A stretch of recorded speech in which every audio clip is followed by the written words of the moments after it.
बस जनाब speaker, thank you जनाब स्पीकर। जनाब डिप्टी स्पीकर, मैं समझता हूँ आज एक सैड डे है।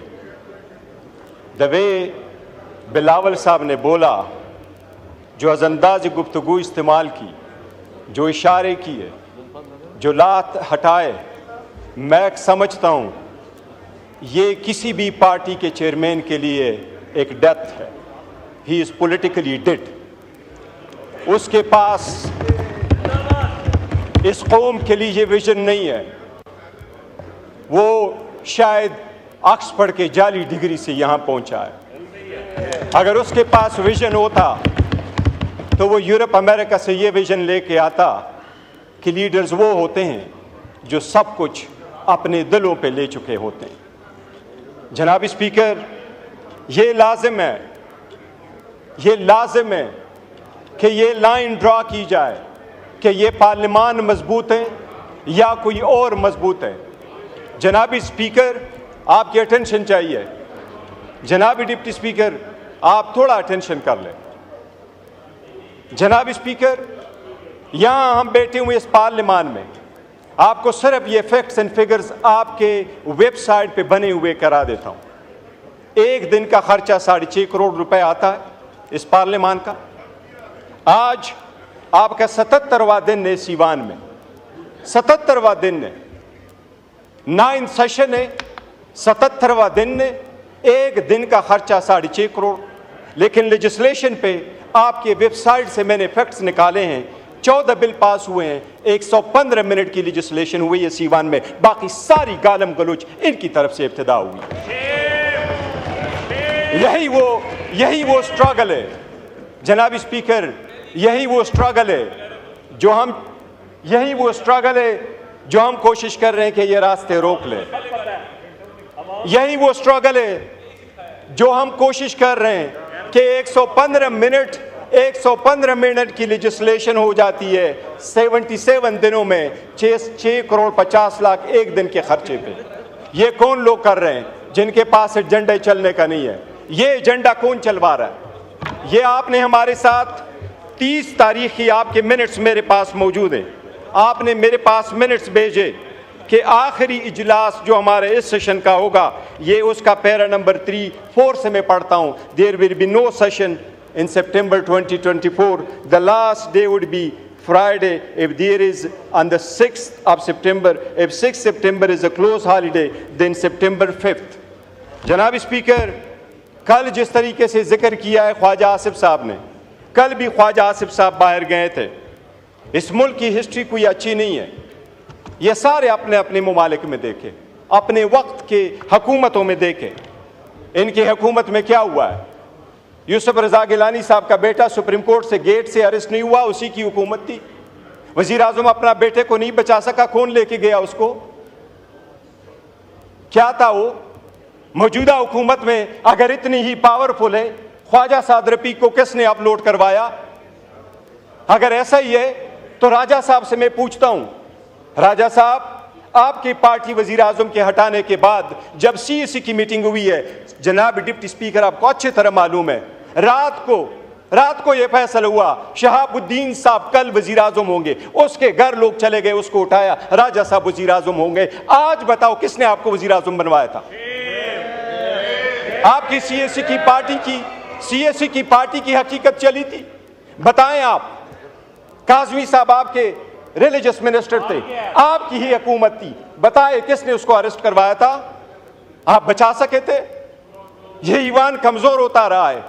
बहुत अच्छी बात हो गई थी, हम इसलिए आगे की तरफ बढ़ना चाह रहे थे। ख्वाजा साहब ने कल प्रोटेस्ट किया था, हमारी वजह से नहीं।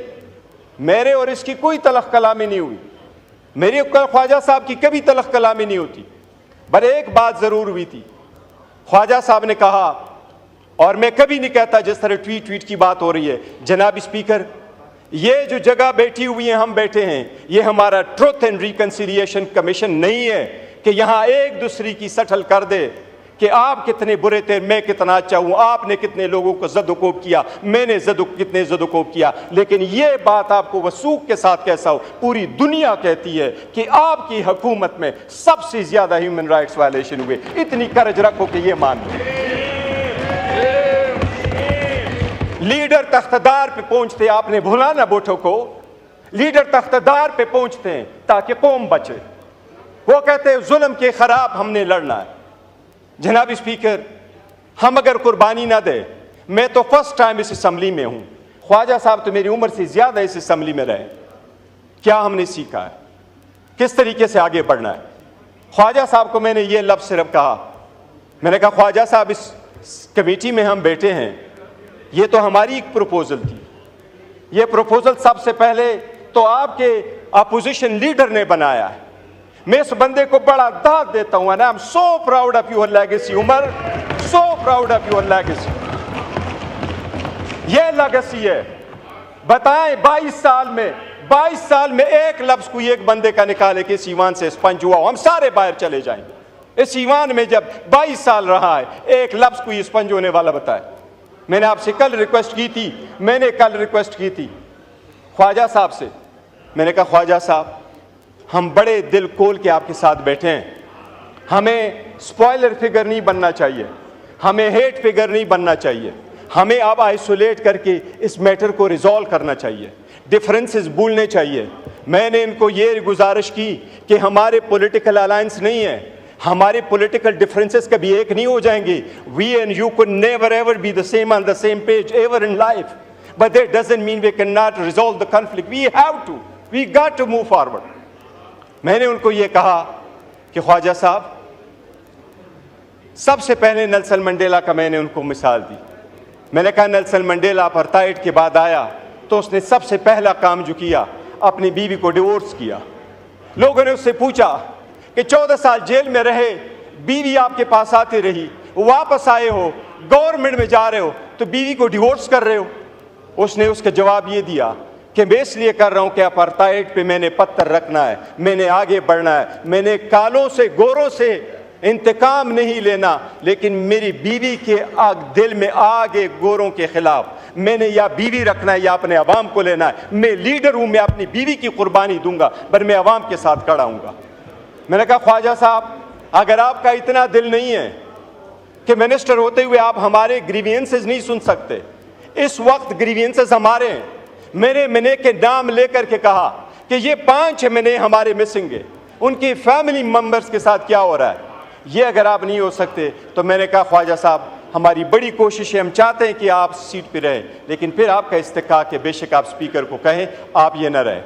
जनाब स्पीकर, 2 दिन हम आगे जाते हैं, एक स्टेप आगे जाते हैं, कोई ना कोई पीछे आ जाता है और ये 4 स्टेप बैक हम चले जाते हैं। इसी वजह से क्या हो जाएगा, ये ईवान नहीं चल पाएगा, ये कौम सफ़र हो जाएगी, ये डेमोक्रेसी ख़त्म हो जाएगी, ये स्पेस आपका कोई और ले जाएगा, ये गैर सियासी कुव्वतें आपकी ले जाएगी, ये इंतहा पसंद कुव्वतें आपकी आ जाएगी। ये जिसको आप कहते हैं आइसोलेट करते हैं, अच्छी तरह देख ले क्या पूरी दुनिया इस बात की गवाही नहीं दे रही कि पाकिस्तान तहरीक इंसाफ इस वक्त 70% अवाम की सपोर्ट है। मैं आपको स्पीकर साहब वसूख के साथ कहता हूं, ये 70% पाकिस्तान वो कैदी 804 के इशारे पे उठता है। याद रखो, उस दिन से डरो जो वो हंगर स्ट्राइक पे गया, और अगर उसने इशारा किया कि सड़कों पे आ जाओ तो बांग्लादेश को भूल जाओगे। पर वही है और हम यही चाहते हैं कि माजी को भूल जाओ, पाकिस्तान को रवंडा नहीं बनाना, पाकिस्तान को नहीं रवंडा हमने बनाना, पाकिस्तान को बेहतर करना है। खुदा के लिए ये ईवान में बैठ करके ये जो हम पढ़ते हैं ना, ये आईन की ओथ जब उठाते हैं तो हम कहते हैं कि अपने पर्सनल इंटरेस्ट को हम सेक्रीफाइस करेंगे कौम की। ये पावर इख्तिदार आनी जानी चीज है, ये कौम की अमानत है। पावर आए तो इसका मतलब ये नहीं है कि हम लोगों को जेर करें।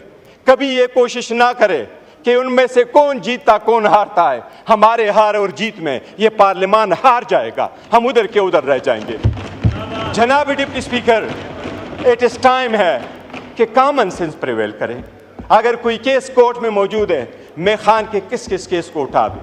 साइफर का उठाऊँ, इद्दत का उठाऊँ, तो शखाना का उठाऊँ, फिर आप लोगों का उठाऊँ।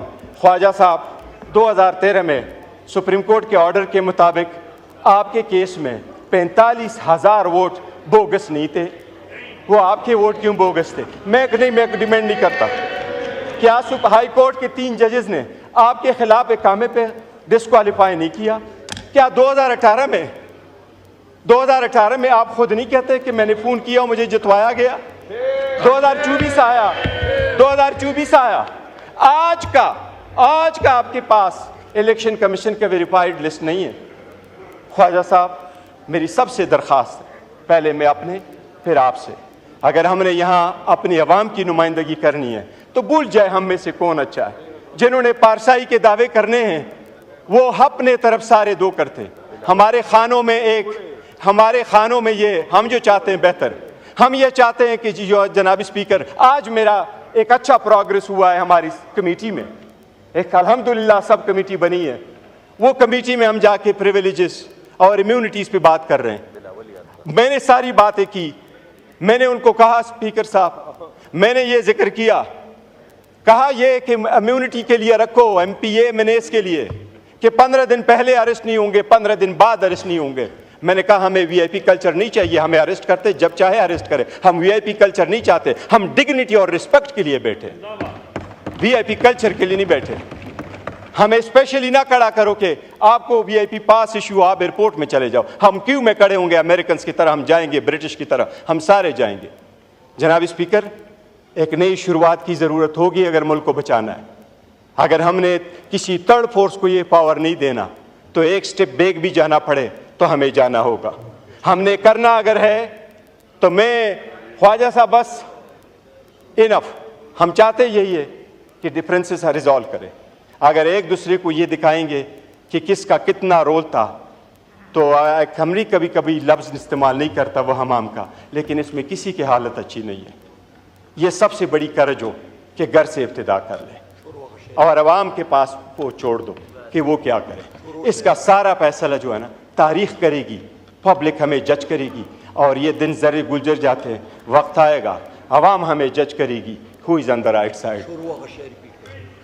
शुक्रिया।